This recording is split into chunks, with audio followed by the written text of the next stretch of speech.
Hey, this is going to be a really quick, short, sweet, and to the point video about what to do if your pilot light on your Bradford White water heater is not working. So if you are following all the directions and your pilot light is not working, here's what you can do and it will most likely fix the issue.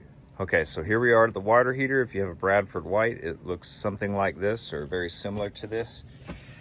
It will have this pilot light. If you guys are following the instructions here on how to light the pilot light and you're still not seeing it light, here's what your issue may be. If your status light is not blinking green like this, then your pilot light is out. If those steps aren't working, here's what you can do. You're gonna remove this cover, just pull this off and out. In here, you'll be able to see the pilot light itself, that it's not working. That's just a little glass, looking glass. So you'll see right here, this is the igniter. What will happen if for some reason there's a little red button here, and this red button will pop out ever so slightly. You may not even be able to see that it's popped out, but if you push it and you feel a click, that means that it's popped out. So you'll push it, feel the click.